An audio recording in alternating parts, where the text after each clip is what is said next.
She tested my love with fake crises, rehearsed arguments, and planted text messages, so I documented everything, exposed her playbook, and walked away with my sanity. Before we begin, please subscribe, and I'd love to know, where in the world are you listening from? You ever come home and feel like someone replaced your spouse with a version that rehearsed how to fight with you? The front door clicked shut behind me, and I dropped my laptop bag by the kitchen counter like I had every weeknight for the past 4 years. Clarissa stood there with her arms folded, staring at me like I'd just tracked mud through her pristine living room. Except I hadn't. I'd wiped my feet, hung up my jacket, and even grabbed the mail on my way in. Same routine as always. I don't think you appreciate me enough. The words hit me sideways. I blinked, running through the day in my head. Had I forgotten something? Anniversary? Birthday? Some random Tuesday milestone I was supposed to remember? I'm sorry, what? I set my keys down carefully, studying her face. Did I miss something today? Exactly. She uncrossed her arms, only to cross them again tighter. You don't even know what you did. This wasn't Clarissa. Not the woman who'd text me random memes during my lunch breaks, or leave sticky notes on my coffee mug with inside jokes. This was someone else wearing her face, speaking in clipped sentences like she was reading from a script. Okay, help me out here. I kept my voice level, concerned but not defensive. What did I do wrong? I want to fix it. She started pacing, 3 steps toward the window, pivot, 3 steps back. You're not romantic enough. You're distant. You take me for granted. Each accusation landed with the same rehearsed cadence. I watched her face as she spoke, searching for the warmth that used to live in her eyes when she looked at me. Instead, I found something mechanical, calculated. I hear you, I said, moving closer. I'm sorry you feel that way. That's not what I want for us. I meant it too. Even if this felt like being ambushed, Clarissa was still my wife. We'd been trying for a baby for 18 months, going to fertility counseling, planning our future together. If she was hurting, I wanted to help. How about I grab takeout from that Thai place you love? We can talk this through properly. Her expression softened just enough to let me know I'd found the right response. Okay, that sounds nice. But dinner was weird.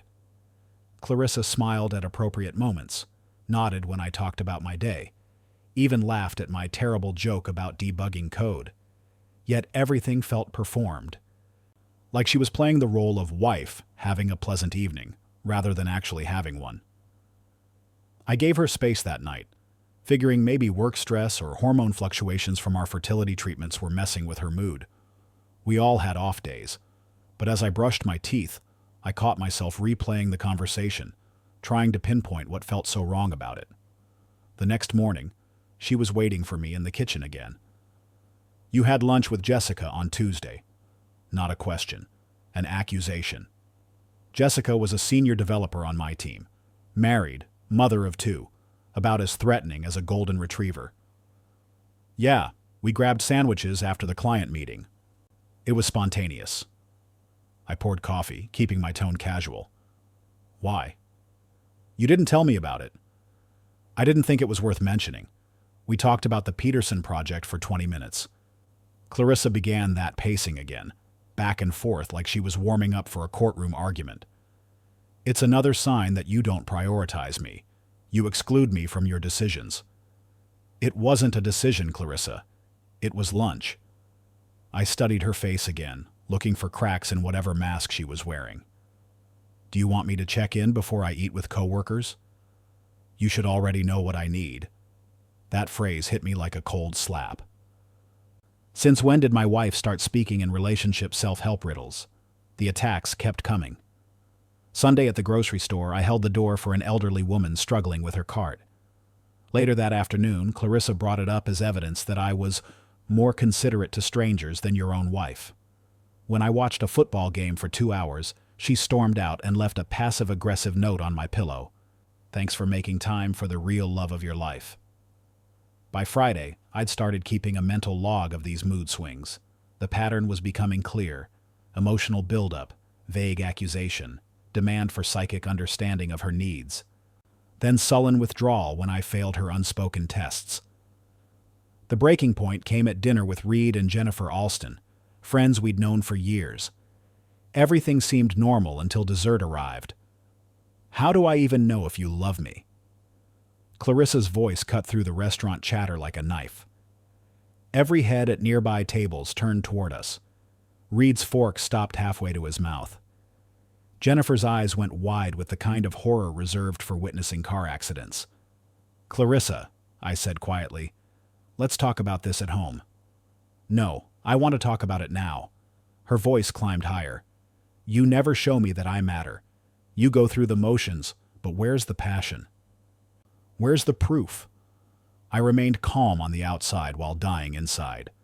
This wasn't my wife having an emotional moment. This was theater. Her gestures were too broad, her timing too perfect, her eyes scanning the room like she was checking if her performance was landing. "I love you," I said simply, maintaining eye contact. "I've loved you for 4 years.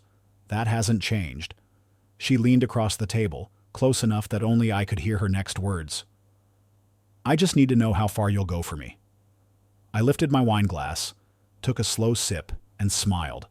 Not out of affection, but like someone who just figured out a magic trick. The game had started, and I was no longer playing defense. I'd been wondering who was writing Clarissa's lines. Now I realized the more important question: what exactly was I supposed to be auditioning for? When every argument starts sounding like a podcast episode, it's time to check who's writing your wife's lines. The weekend after the restaurant disaster, I started paying attention differently. Not just to what Clarissa said, but how she said it. The pauses, the word choices. The way her eyes would dart left before launching into another emotional assault. Monday morning, she cornered me by the coffee maker with another gem. "You don't see me." Not, "You don't notice me," or "I feel invisible."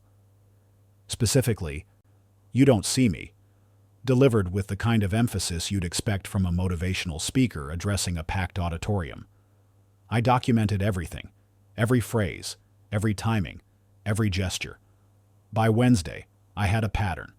First, the emotional escalation, dramatic sighs, meaningful looks, positioning herself in my line of sight.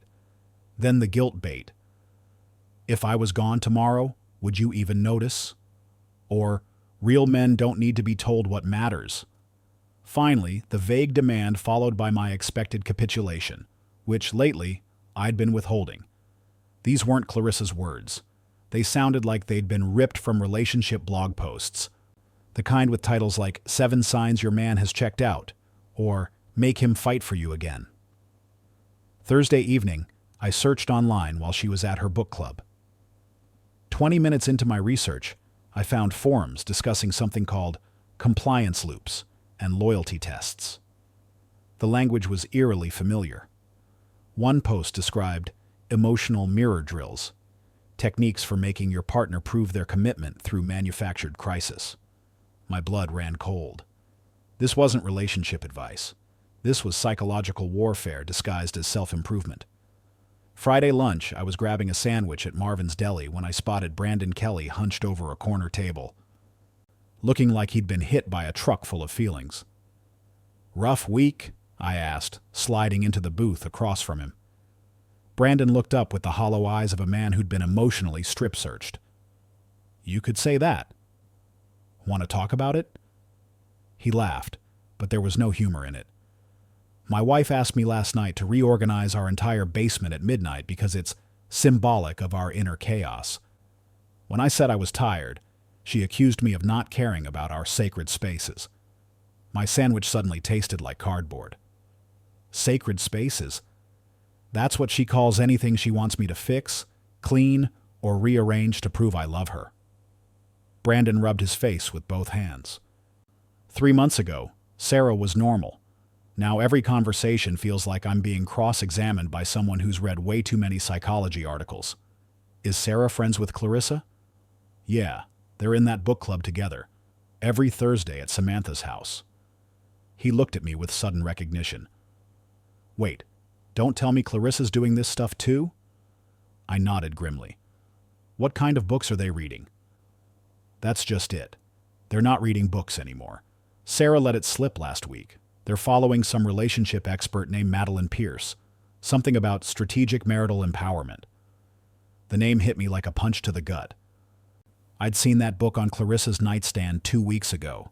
Command Love by Madeline Pierce. When I'd asked about it, she'd quickly shoved it into the drawer and changed the subject. Brandon, I need you to tell me everything you know about this Pierce woman. He leaned forward, lowering his voice. From what I've pieced together, the book club isn't reading novels anymore. Every Thursday, they role-play scenarios designed to test their husbands. Sarah refers to our fights as exercises when she thinks I can't hear her phone calls. My stomach dropped. They're comparing notes. Worse, they're treating us like lab rats. Sarah once asked me this random question. What does intimacy mean to you in 3 words? I thought she was being romantic. Turns out it was homework from their group. I felt sick. How many of Clarissa's seemingly spontaneous emotional moments had been choreographed?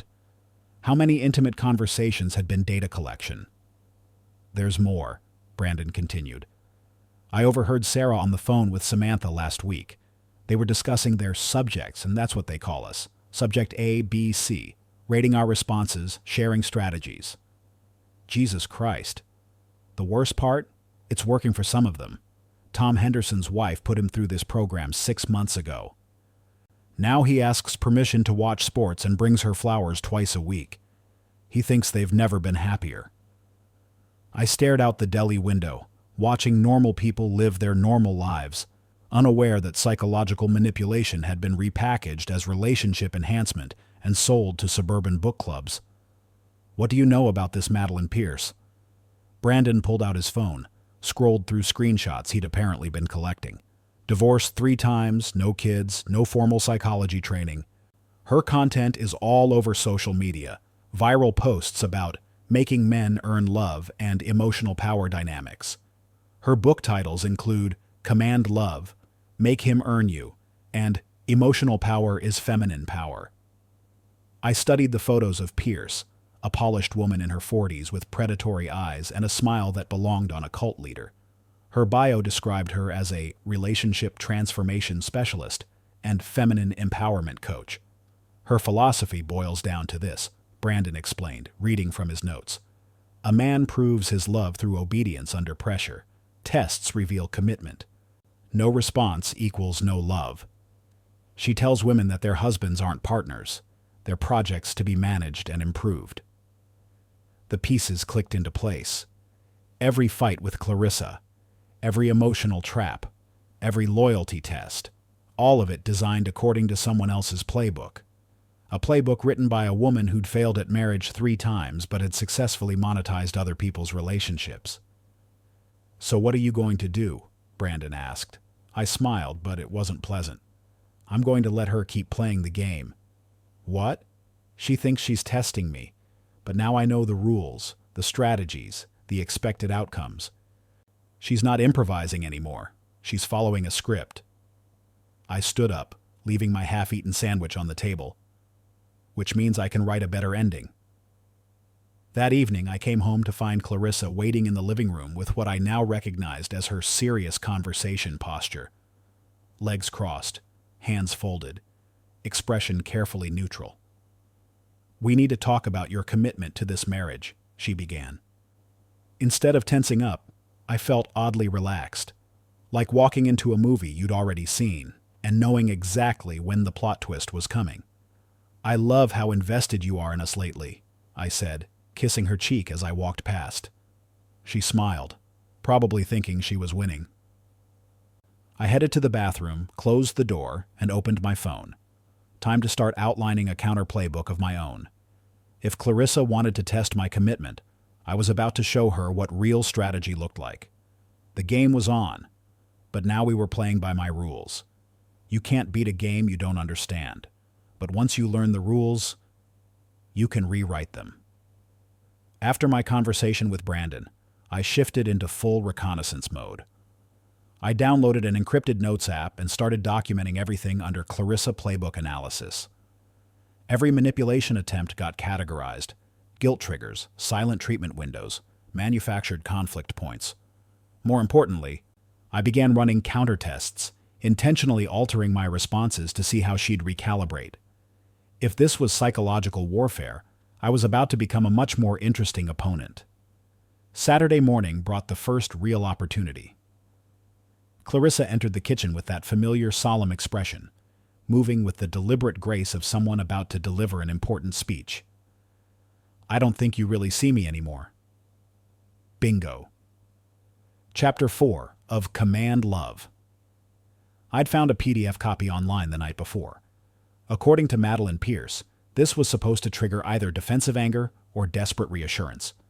Both responses would give Clarissa emotional leverage. Instead, I slowed down and really looked at her. "You're wearing the blue sweater I bought you for Christmas. You changed your hair, shorter on the sides, longer in front. You've got tension lines around your eyes, probably from staying up late reading. There's a small coffee stain on your left sleeve that you haven't noticed yet, and you're wearing the silver bracelet your mom gave you, which usually means you're feeling nostalgic or anxious." Clarissa's mouth opened slightly. This clearly wasn't in the playbook.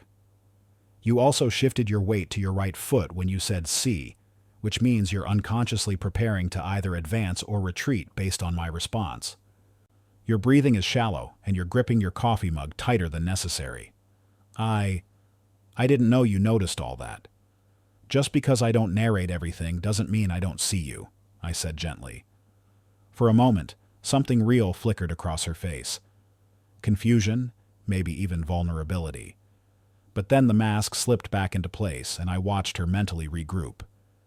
That afternoon, she tried a different approach. I was watching an NBA game when she walked in with purpose. "I need to talk to you about something important." The old me would have paused the game, given her my full attention, and walked straight into whatever trap she'd prepared. The new me kept watching. "I'm listening." "No, you're distracted. I need all your attention." "You haven't said anything yet. I'll give my full attention when there's something real to give it to." Her expression flickered between frustration and confusion. This wasn't going according to script. Monday evening brought the nuclear option. I came home to find Clarissa's phone sitting screen up on the kitchen counter, obviously placed there intentionally. Text messages from someone saved as Mark were visible. Flirtatious compliments, heart emojis, casual miss you messages. Clarissa walked in a moment later, feigning surprise. "Oh no, I left my phone out. I didn't want to hide this from you. I wanted you to see it. What do you think?" Classic jealousy bait. According to Pierce's methodology, this should trigger possessive behavior, accusations, emotional outbursts, all of which would prove I cared enough to fight for her. I picked up the phone calmly, scrolled through the messages, and immediately spotted the inconsistencies. Same writing style as Clarissa's texts. Same phrases I'd heard her use before. Most tellingly, no actual responses from her, just a one-sided conversation designed to provoke me. "Whoever this is needs a better grammar app," I said, setting the phone down. "You're not even angry? What if I was tempted? If you wanted someone else, I'd respect you enough to let you go, not play games." Clarissa's eyes widened. She'd expected jealousy, possessiveness, maybe even a fight. Instead, she got calm detachment, and for the first time in weeks, I saw something real flash across her face. Panic. She was starting to realize her tactics weren't working, but she was still committed to the program. That night, I lay awake staring at the ceiling, processing what I'd learned. Clarissa didn't want truth or genuine communication. She wanted emotional leverage, proof that she could make me dance to her tune. Time for phase 2. The next morning, I broke routine. Instead of my usual good morning text, I sent nothing. I came home 30 minutes later than normal without explanation. At dinner, when our waitress complimented my tie, I responded with genuine warmth instead of my usual polite nod. "That's very kind of you to say. I like your earrings. Are those handmade?" The waitress beamed and explained she'd made them herself. A brief, pleasant exchange between two human beings. Nothing flirtatious, Nothing inappropriate. Just the kind of casual kindness I used to show everyone before I'd been trained to monitor every interaction for potential ammunition. Clarissa watched this exchange with growing alarm. Wednesday brought another test. She left a magazine article about emotional affairs on my pillow with key passages highlighted. When your partner shows more enthusiasm for strangers than their spouse, it's a red flag. Instead of reassuring her or explaining myself, I left the article on the kitchen counter with a sticky note. Interesting perspective.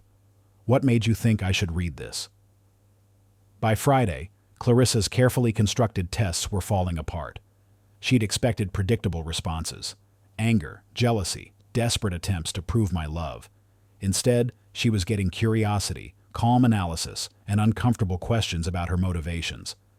Saturday evening, she cornered me in the hallway, voice tight with frustration. "Why are you being so distant?" I smiled for the first time in days, not warmly, but like a man who just made his first real move on a chessboard. "Interesting question. I was just about to ask you the same thing." The silence stretched between us like a loaded gun. Clarissa was realizing that her psychological warfare had backfired spectacularly. Instead of breaking me down, she'd taught me to see through her manipulation. Instead of making me more desperate for her approval, she'd shown me what life looked like without walking on emotional landmines. "I don't understand what's happening to us," she whispered. "I do," I said quietly. "You've been following someone else's instructions on how to manage your husband, and I've been learning what it feels like to be treated like a problem to be solved instead of a person to be loved." Something cracked in her expression. For a moment, I glimpsed the woman I'd married, confused, scared, maybe even ashamed.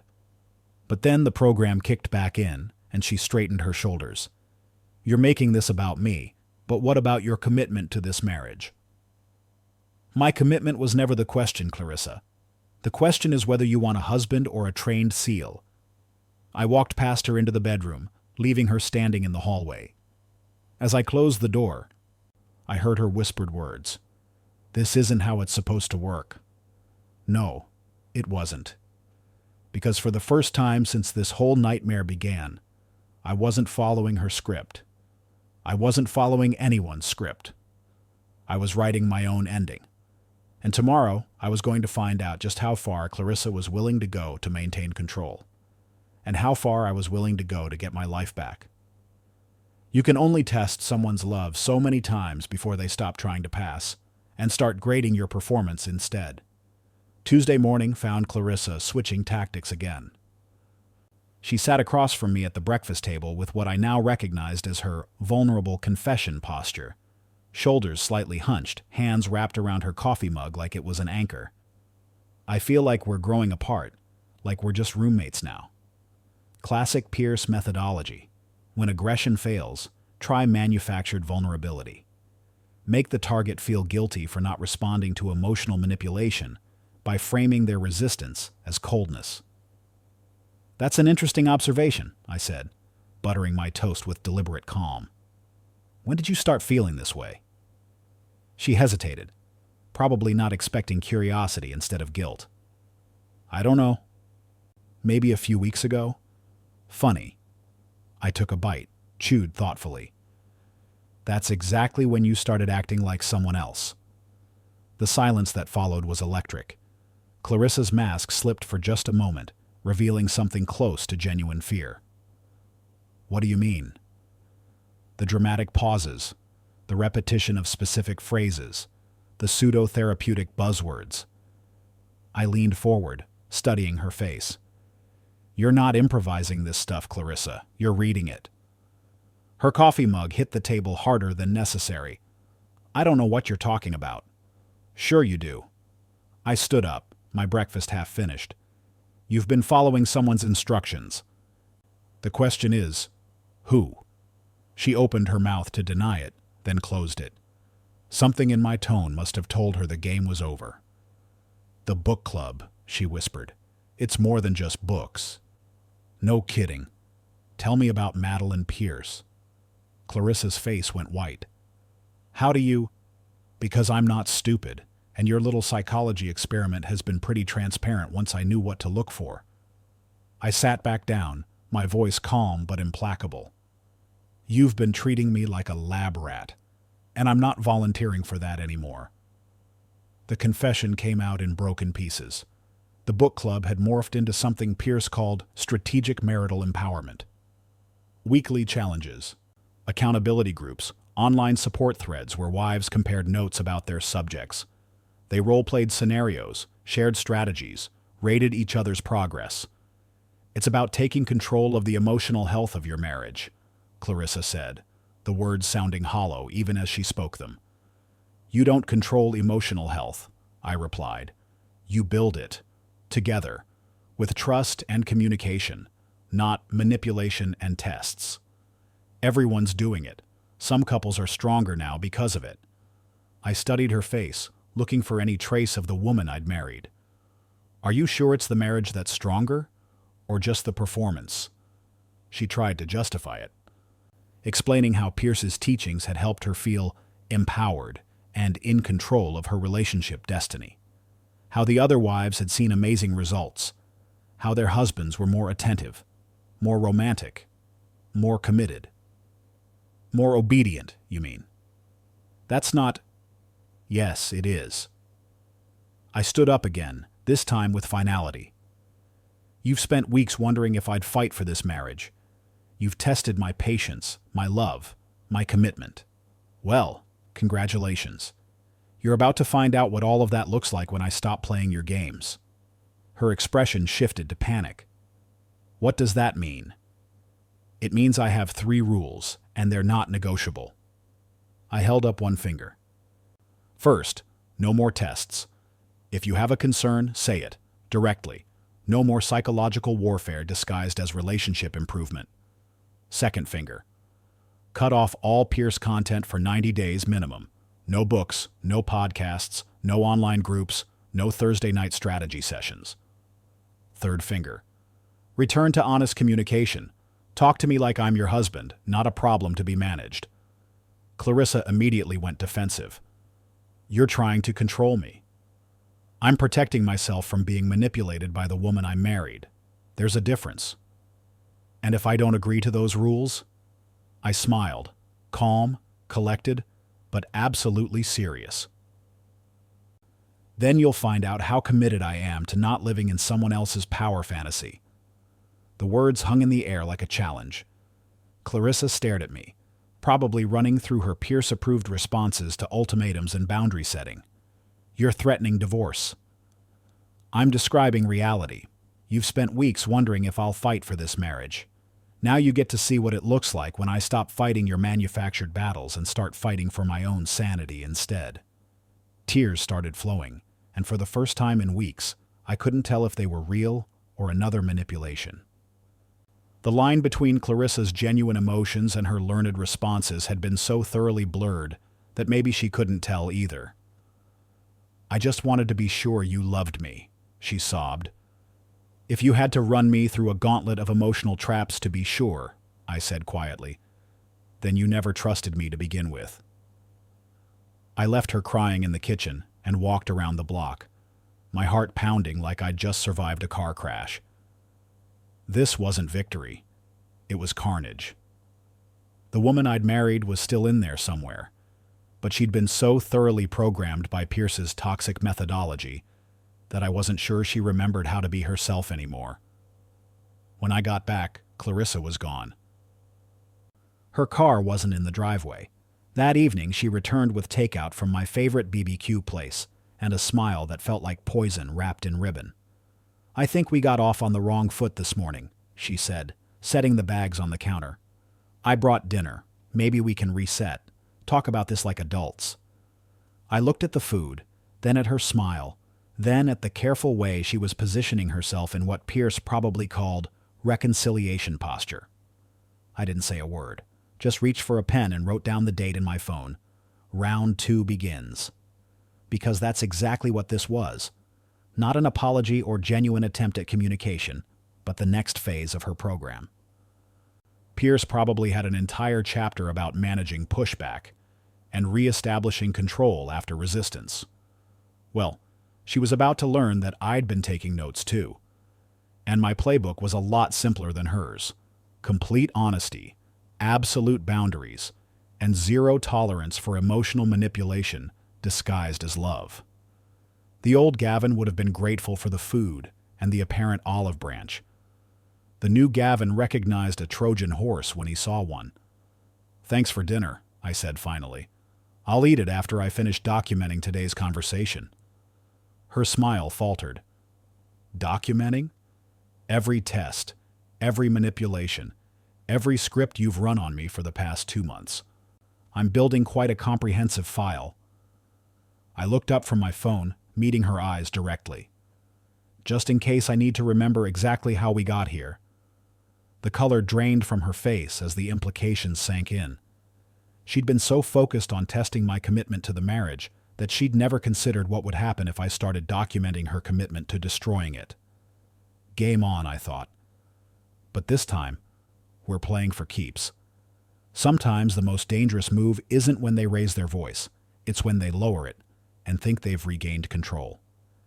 The BBQ sat untouched on the counter while Clarissa processed what I'd just told her. Her face cycled through emotions like a slot machine: shock, anger, calculation, then something that looked almost like respect. "You've been documenting our conversations? Every test, every script, every manipulation tactic you've tried."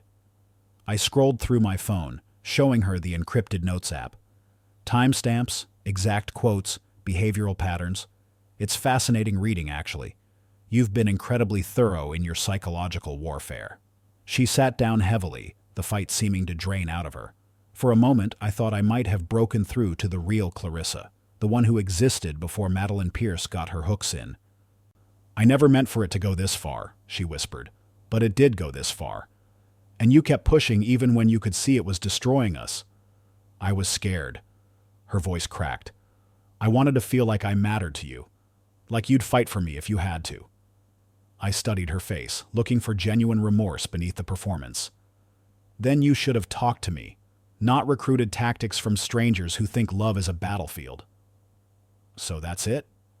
Tears started flowing again. "You're just leaving?" "No, Clarissa. You already left weeks ago. You just never moved your things." That night I packed a suitcase while she sat on the bed, cycling between apologies and justifications. Every few minutes, she'd try a different approach: the vulnerable wife, the reformed woman, the victim of bad advice. But I could see the gears turning, the calculated pauses, the way she tested different emotional registers to see which one might crack my resolve. It was like watching someone flip through a manual titled, "How to Win Back a Man You've Psychologically Tortured." "Where will you go?" she asked as I folded the last shirt. "Brandon's couch for now. Then I'll find my own place." "How long?" I paused, looking at her directly. "That depends entirely on whether you can remember how to be yourself instead of Madeline Pierce's sock puppet. The legal separation papers were filed within a week. Not divorce, not yet, but a clear boundary that this marriage was on life support, and I wasn't administering CPR anymore." Brandon called me the day after I moved out. "Samantha's cracking," he said without preamble. "I think she knows I found out about everything. She spent 3 hours last night crying and deleting stuff from her phone." "What kind of stuff?" "Screenshots of our fights, audio recordings she made without my knowledge, some kind of scorecard rating my responses to their little tests." His voice was bitter.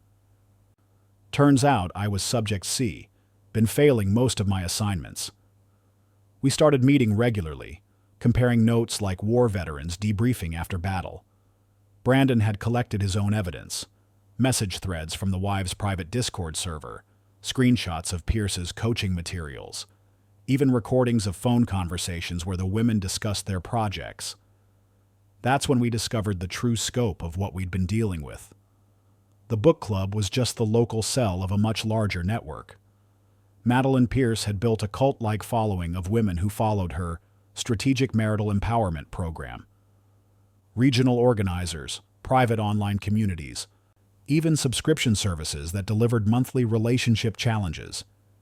The tactics they'd been using on us had names: emotional deprivation cycles, jealousy anchors, value deprivation and restoration. There were detailed instruction guides, video tutorials, and case studies of successful transformations.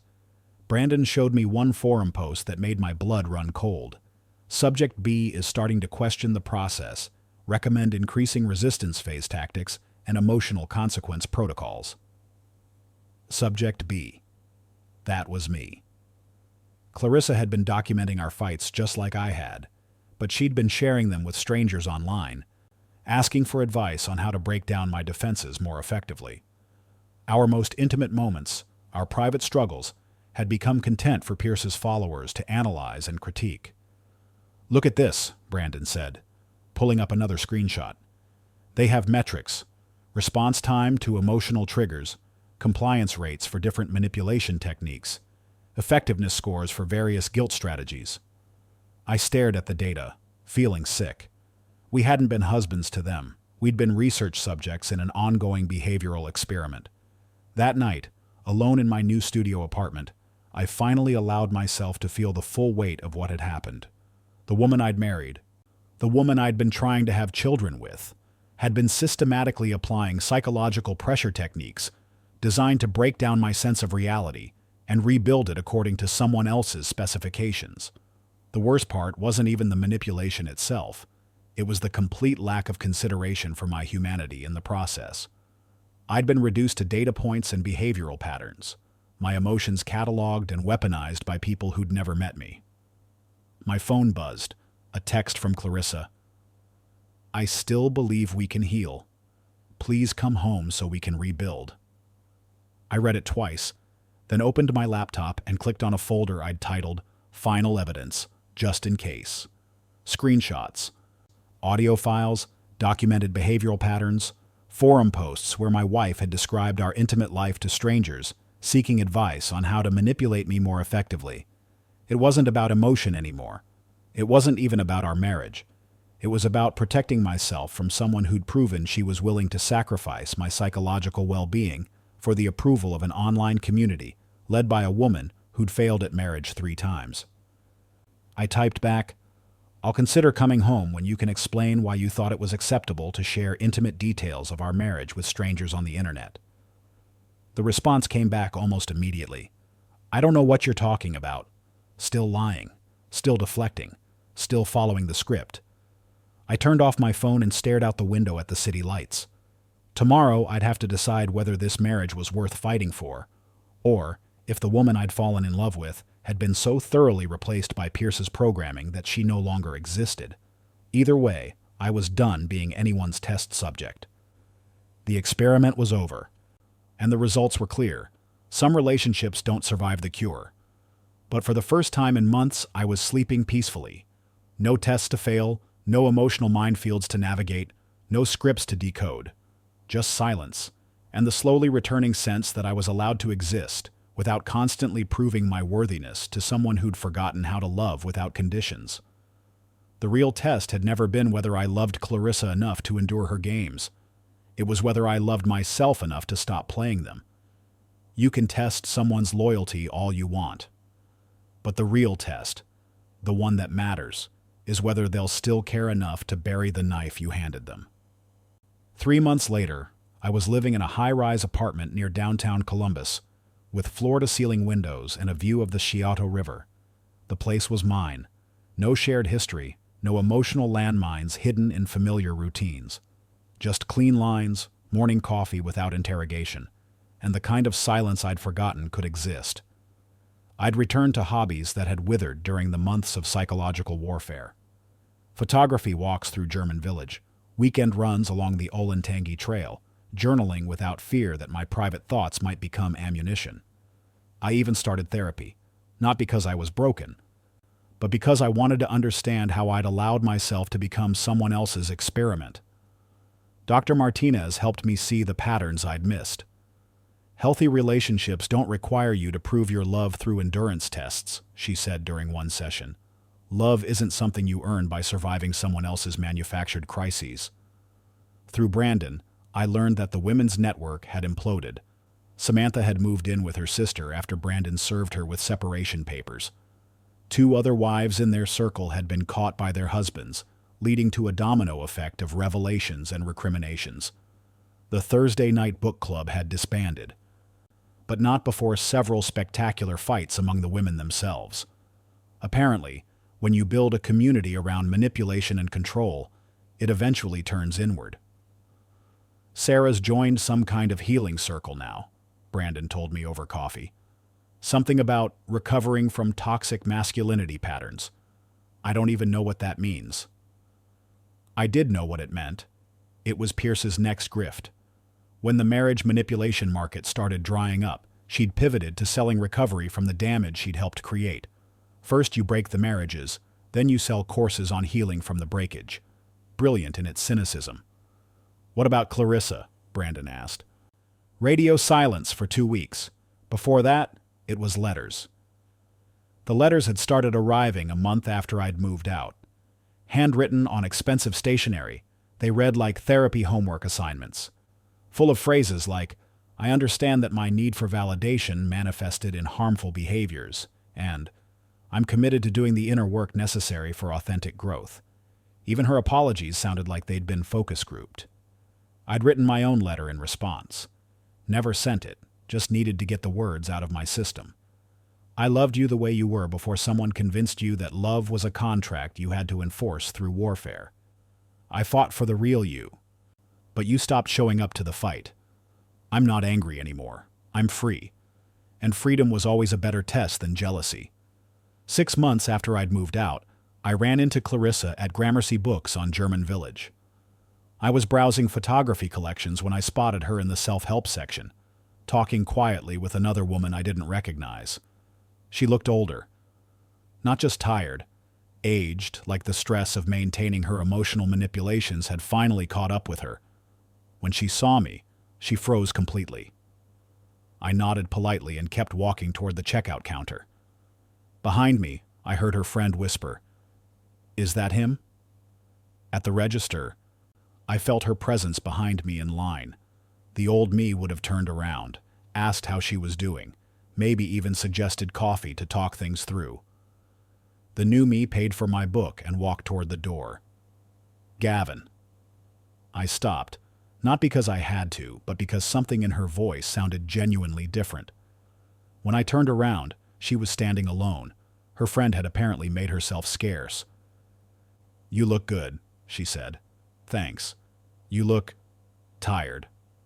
A bitter smile crossed her face. That's one way to put it. We stood there for a moment, 2 people who'd shared a life and nearly destroyed each other in the process. I waited to see if this was another script, another attempt to manage the situation according to some expert's playbook. "I wanted to say I'm sorry," she said finally. "Not the therapy speak version I've been writing in letters. Just, I'm sorry I forgot how to be myself. I'm sorry I let strangers teach me how to treat the person I loved most." It was the most honest thing she'd said to me in over a year. "I know," I said quietly. "Do you think—" She hesitated, then seemed to find her courage. "Do you think there's any chance we could try again? Differently this time?" I looked at her. Really looked. Searched for some sign that the woman I'd married was still in there. That she'd found her way back from wherever Pierce's programming had taken her. "I don't know, Clarissa. Do you?" She opened her mouth to answer, then closed it. After a long moment, she shook her head. "I don't even know who I am anymore without someone telling me what to want." And that was the real tragedy. Pierce hadn't just taught her to manipulate me. She'd taught her to distrust her own instincts, to believe that authentic emotion was somehow insufficient and needed to be strategically enhanced. "Then maybe that's what you need to figure out first," I said gently. She nodded, tears starting to form. "Will you wait?" "No," I said, not unkindly. "But I hope you find your way back to yourself." I left her standing there and walked out into the afternoon sunlight. That evening, I sat in my apartment with a glass of wine, journaling about the encounter. I wrote, "She tested my patience. She tested my heart. She tested my loyalty and my sanity, and my willingness to endure psychological warfare disguised as love. But in the end, I tested my own dignity, and I passed. The real test had never been whether I could survive Clarissa's emotional manipulations. It had been whether I could recognize when survival wasn't enough, when self-preservation required not just endurance, but the courage to walk away from someone who'd proven they were willing to sacrifice my well-being for their sense of control. A week later, Brandon called with news that made me laugh for the first time in months. "You're not going to believe this. Madeline Pierce just launched a new program, Men's Emotional Recovery Workshop. It's designed to help guys heal from relationship trauma and rebuild their authentic masculine identity." I nearly choked on my coffee.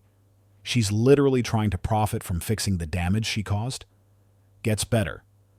The promotional material says it's led by relationship recovery specialists who understand the unique challenges men face in modern relationships. Please tell me you're not actually considering... Hell no, but I was thinking. Brandon's voice took on a mischievous tone. Want to crash one of their sessions? Take some notes of our own? I grinned, feeling something I hadn't experienced in months. Genuine anticipation for what came next. Let's go see what other games they're teaching people to play. Because that's what this had all been. Games. Elaborate, destructive games designed to replace authentic connection with strategic advantage. Pierce had built an empire selling people the idea that love was warfare, that relationships were competitions to be won rather than partnerships to be nurtured. But I'd learned something more valuable than any of Pierce's tactics. The most powerful thing you can do when someone tries to control you isn't to fight back or play along. It's to stop playing entirely. And walk away knowing that the real victory was never about winning their game. It was about remembering you didn't have to play it in the first place.